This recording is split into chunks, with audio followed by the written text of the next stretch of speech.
Good morning. Welcome back to Pastor's Morning Walk. In the car yet again, on my way to a conference. I'm thankful that I can participate. I won't be speaking, but I'm looking forward to hearing some friends speak on the matter of worship. Many thoughts on my mind as I drive here. One that I thought would be useful to share is regarding the tactic of guilt by association. This is a common tactic of those on the left.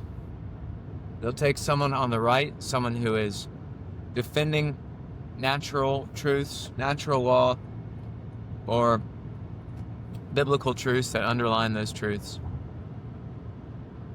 and make that person look like the most terrible person ever, so that no one on earth in his right mind who loves his own reputation would ever want to be associated with him. And they enforce this guilt by association by unscrupulously connecting people to this person by the most tenuous of connections, by constantly rehearsing this man's alleged shame in their conversations, so that everyone they think will see and fear his sin. But in most cases, there is no sin to be spoken of. The sin, so to speak, is a transgression of the liberal consensus. It's an unwillingness to play along with the compromised powers in the church or state. It's an unwillingness to play the moderate and to be silent about sin. Those people get punished. And the punishment then is used to force others to be silent, to make an example of the man. One reason this tactic is effective is because men today are man-pleasers. They care most of all about their own reputation. If they can see someone else's reputation is destroyed, they can think, oh, I don't want to go there. And it effectively stops them from resistance to evil. Another reason is that people are easier to oppose than ideas. Truth has a remarkable power in itself to recommend itself. But naturally, truth doesn't tell itself. It's told by truth tellers. And it's easier to see the weaknesses in truth tellers than in the truth itself. It's easy to find a chink in someone's armor, or because everyone knows that every man has chinks in his armor, it's easy to persuade them that this truth teller has this chink, that chink, this weakness, that weakness, or this grave sin, heresy, schism, whatever they want to call it. Now, it doesn't have to be true, but people are much more likely to believe a lie about a man than about a proposition or the truth. Part of this is an appeal to man's native envy. Men hate to see a man on fire for the truth, a man who's zealous for righteousness. And they jump at the idea that despite all these appearances of virtue, there's a secret vice. They're quite willing to believe, oh, it's too good to be true. No man can be truly holy or truly consistent in his witness against evil. And so they gladly jump on rumors about this or that man. So this tactic of guilt by manipulation, or by association rather, works very well. It appeals to all sorts of sinful lusts and proclivities among men, and it's very effective at keeping people silent against evil. But it needs to be opposed. One reason it's on my mind is because various of my friends are in this boat. I've stood for the truth, gotten among compromised and worldly men a bad name for it.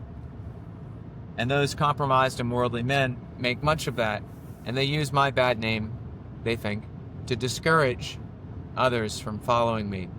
You don't want to be like Michael Spangler, who's a schismatic, who hates the church, who's independent, who's a lone wolf, who's a wolf, who is a false teacher, false shepherd, on and on. It's all lies. Any of you who know me know that that's a lie. I love the Lord, love His church, serve Him, We have a sound and faithful church that is a true church by all the biblical marks.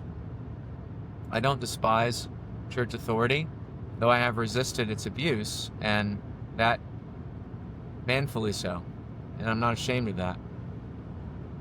And I've resisted the corruption in the church, the liberalism, the compromise, the disgusting yielding to worldly philosophy and covering it up by Scripture, which is a gross violation of the third commandment and a sin against the gospel.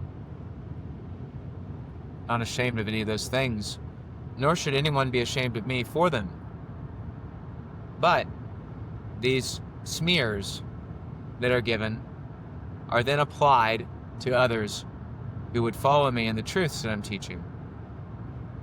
I have two friends, one who was recently doxxed, had public information or private information shared publicly with a clear intent to harm him because of his association with me.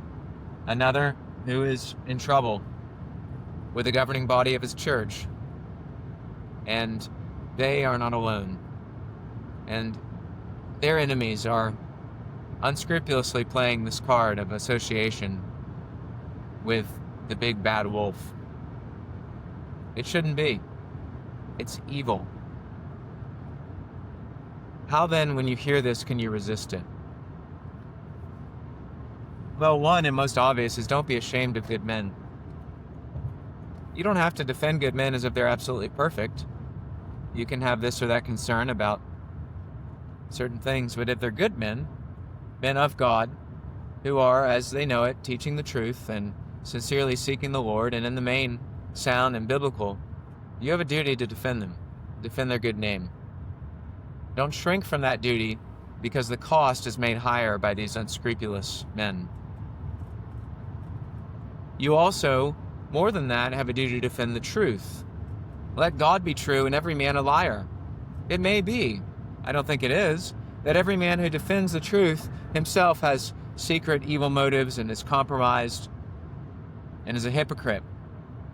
Well, if that's true, it doesn't untruth the truth. The truth still needs to be defended. And men, yes, even compromised men, need to be defended in the precise respect that they are defending the truth. So you can make your criticisms of such men, but don't dare let it make you criticize the truth or be ashamed of the truth they tell or of their telling of the truth, even if you don't like the manner of it. If it's the truth, then a bit of fault in manner is worth the telling of the truth in an age of lies. And do not make mountains out of molehills, as if this or that disagreement about the method in which a person tells the truth means that you now have an excuse not to stand with him and defend that truth. If you don't like his method, then use a better one. But don't desert the cause of truth out of false shame over one of its imperfect tellers. But then a third tactic with this guilt by association is, without shame, turning it back upon the enemies. For the fact is, they, like in so many ways, are testifying to their own conscience condemnation of themselves by projecting their sins on you. Because the fact is that the liberals in the church have the worst associations. They are, in the name of Christ, promoting the doctrines of Karl Marx, of Joseph Stalin, of Michael King, so-called Martin Luther King Jr., a disgusting adulterer and heretic. They are supporting the degradation of our culture and the doctrines of revolutionary men who became ascendant in the worst periods of our nation. They are defending the defeat of the Christian Confederacy in the South. They're defending the crushing of Christian civilization in the South. They are defending the destruction of all that was good and right. They're defending the conquest of a wicked cultural revolution, especially in the 60s and 70s. They're associated with the worst kind of men and the worst kind of evils. Do not be afraid to make those associations clear. That they are standing with the wicked, with the Jews, with atheists, with sodomites, not on everything they say and think, but on some of their most cherished doctrines when it comes to their promotion of a liberal, egalitarian philosophy, politics, etc. Don't be afraid to expose their evil associations.